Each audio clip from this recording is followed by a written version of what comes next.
luar biasa itu memang harus dengan panggilan hati nurani. Iya. Karena nanti kita menghadapi anaknya yang lain daripada yang lain.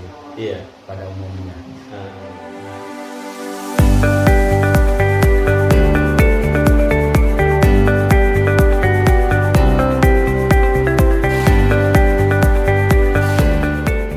Baik, para pemirsa sekalian dimanapun berada, Bismillahirrahmanirrahim. Assalamualaikum warahmatullahi wabarakatuh. Waalaikumsalam warahmatullahi wabarakatuh.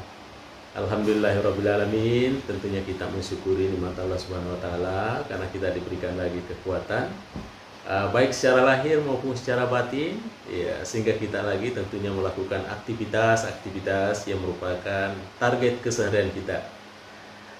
Baik para pemirsa sekalian, tentunya saya sangat mengapresiasi saudara-saudaraku dimanapun berada karena selalu menikmati menonton salah satu channel YouTube kita yang kita beri nama Mr. Koronis ya, atau yang tergabung dalam podcast Mr. Koronis, komunikasi romantis dan humanis. Baik para pemirsa sekalian dimanapun berada, tentunya saja podcast kita ini selalu tentunya berbicara tentang nuansa-nuansa komunikasi ya, dimana tentu kita maklum bersama bahwa komunikasi itu adalah sesuatu yang sangat urgen ya, sangat penting dalam kehidupan ini. Ada yang berpendapat bahwa berkomunikasi itu ibaratnya juga seperti oksigen. Oksigen itu adalah merupakan satu kebutuhan hidup. Juga sama dengan berkomunikasi juga ada satu kebutuhan hidup. Artinya kalau kita tidak hirup lagi oksigen berarti proses kehidupan sudah mati. Dalam manusia kalau juga tidak ada sudah komunikasi, sudah tidak ada berarti proses itu juga sudah hadir di hadapan kita ya. Baik para pemirsa sekalian dimanapun berada, tentunya pada kesempatan ini kita lagi berbicara tentang persoalan-persoalan komunikasi. Yang saya akan ketengahkan pada kesempatan ini pada saudaraku sekalian adalah tentu terkait dengan komunikasi pendidikan pada anak luar biasa ya. Tentu saja kita maklum bahwa bagaimana melakukan proses komunikasi terhadap anak yang biasa dengan kepada anak yang luar biasa tentu ada perlakuan yang berbeda. Ya, oleh karena itu saya sengaja undang satu sosok ya, beliau adalah sebagai pendidik ya, pengajar pada sekolah luar biasa ya. Ya, beliau adalah Bapak Dr. Andus Entong MPD. Assalamualaikum Pak Entong. Waalaikumsalam warahmatullahi wabarakatuh. Bagaimana kabar hari ini? Ya, alhamdulillah. Baik-baik. Sehat. Sehat. Alhamdulillah. Tapi saya lihat tetap bahagia-bahagia saja Bu. Ya. Iya, walaupun mungkin yang dihadapi tidak seperti anak sekolah biasanya. Seperti ya. Iya. Lain dari yang lain. Lain dari yang lain. Tapi yang terpenting adalah bagaimana gurunya harus happy dulu ya, Pak. Iya. Iya. Bagaimana gurunya Iya. siap untuk menghadapi itu. seperti itu. Iya, karena ada proses komunikasi yang berbeda ya. Iya. Iya. Baik para pemirsa sekalian. Tentu tidak lama-lama lagi ya. Karena beliau sudah ingin menyampaikan apa sesungguhnya menjadi harapan-harapan kita penonton terkait dengan bagaimana melakukan proses komunikasi terhadap anak yang biasa, yang normal, dengan kepada anak yang tentunya kurang normal atau yang biasa disebut dengan luar biasa. Mungkin yang pertama Pak Entong ya, mungkin Pak Entong perlu menyampaikan bagaimana pengalaman mengajarnya. Sudah berapa tahun gitu ya? Apakah sudah lama atau masih sedikit-sedikit ya? Silakan. Kurang lebih 35 tahun. 35 tahun. Mengabdi di sekolah luar biasa. Iya, mengabdi sekolah luar biasa. Dan itu sampai sekarang masih ya. Ya. Berawal dari situ Pak Entong, apakah ini merupakan satu panggilan hati nurani ya? Untuk itu ya? Iya, betul. Jadi ya, untuk terjun ke dunia anak luar biasa itu memang harus dengan panggilan hati nurani. Ya. Karena nanti kita menghadapi anaknya yang lain daripada yang lain. Iya. Pada umumnya. Nah ini kan kita hadapi nanti anak-anak yang bermacam-macam jurusan. Iya. Ada jurusan A, ada Iya. B, ada C, dan ada D, bahkan ada G. Iya. Iya. Jadi guru-guru yang mengajar di sini itu sesuai dengan jurusan yang dari pendidikan di sekolah. Kan sebelum itu dia kuliah dulu di sekolah guru pendidikan luar biasa. Nah, di sini kita sudah dibimbing bagaimana cara menghadapi sesuai jurusan. Iya. Jurusan A bagaimana cara proses mengajarnya, Iya. B, C, dan seterusnya. Nah, Iya, sedangkan oke. saya ini Iya. ambil jurusan D. Iya. Apa itu jurusan D itu? Jurusan D itu tunadaksa. Tunadaksa. Iya, tunadaksa itu anak-anak yang mengalami sebagian cacat tubuh. Oh, jatuh guru. Cacat tubuh. Nah, tunadaksa itu cacat tubuh. Iya. Umpamanya mungkin ada di sebelah tangannya, mungkin tidak ada. Iya. Nah, terkadang ada kaki di sebelah tidak ada. Iya. Nah, itu biasanya yang pakai kursi roda. Ya. Itu termasuk anak tunadaksa itu. Oke. Baik, Pak Entong ya. Mungkin pertanyaan-pertanyaan berikutnya ini ya. Saya tentunya berpikir ya dalam melakukan proses komunikasi khususnya pembelajarannya kepada anak yang luar biasa ini, tentu saja ada tantangan-tantangan yang dihadapi. Ya, kira-kira seperti apa itu Pak Entong tantangannya dalam berkomunikasi dengan anak yang Ya. luar biasa ini? Tantangannya di sini memang harus guru melihat dulu keadaan anak. Ya. Karena kita hadapi anak ini yang mungkin maksimal itu kan satu kelas itu 5 orang. Ya. Nah, tidak seperti pada umumnya mungkin satu kelas itu dia ada 30 orang atau Ya. 20 lebih. Nah, dan itu kita mengajar itu terkadang satu guru satu murid, satu siswa. Nah, jadi karena sulitnya itu pun kita mengalami kesulitan di dalam menghadapi anak seperti ini. Makanya anak-anak itu yang satu guru satu siswa itu dibuatkan kelas itu yang cukup untuk dia ruang geraknya itu dibatasi. Satu Iya, anak, satu guru. anak, satu guru. Oh, ya. Karena ini anak kalau tidak begitu dia tidak fokus sama gurunya. Itu maunya dia ke sana kemari, jadi ruangannya dibatasi. Jadi dia tidak bisa kemana-mana. Ya. Jadi dia hanya landai yang di kelas-kelas yang 5 orang ini. Ya. Nah, jadi mengajarnya itu ya fokus pada satu anak itu. Nah, Ya. Oh, jadi apakah Pak Entong ya di dalam mengajar ini melakukan proses komunikasi kepada anak, khususnya komunikasi pembelajaran, apakah sama semua dihadapi bahwa satu orang satu guru atau bisa ada kelompok begitu? bisa. Ya, jadi kalau memang khusus satu orang, ya harus khusus satu orang saja. Ya. Nah, terus yang lain itu itu yang sudah bisa diatasi kalau seperti yang bisa 5 orang. Ya. Atau 3 orang. Nah, tapi itu tidak boleh lebih dari 5 orang.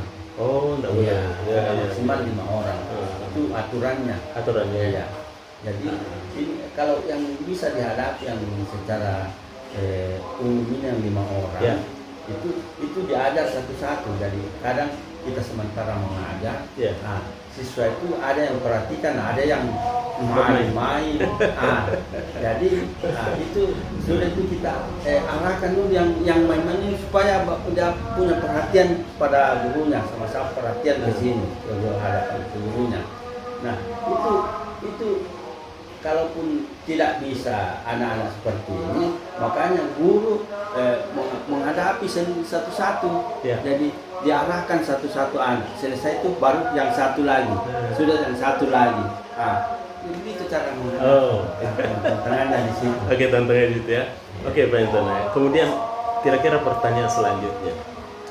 Ketika anak itu kurang memperhatikan tentunya ya. Sebagaimana anak yang biasanya Iya. Ketika kita menjelaskan, memberikan berkomunikasi dalam pengajaran, tapi anak-anak itu kurang peduli ya, kurang Iya. perhatikan. Iya. Bagaimana tindakan yang dilakukan sebagai guru di sekolah luar biasa ya? Apakah sama dengan yang biasa begitu, ditegur atau dan lain-lain? Silakan Pak. Oke. Ya. Nah, disitulah letaknya guru itu terkadang memang orang katakan menghadapi anak-anak sekolah luar biasa itu memang harus ada kesabaran. Kesabaran, perlu kesabaran ya. Kesabaran yang tinggi ya. Kesabaran yang tinggi. Karena terkadang itu siswa 3 Ya. kita ajar satu, yang lainnya itu lari ke sana kemari. Iya. Jadi itulah memang perlu kesabaran. Ya. Kalau tidak sabar, bagaimana tentu mungkin kita jengkel kenapa ini kita ajar yang Ya. satu ini, yang lainnya lari.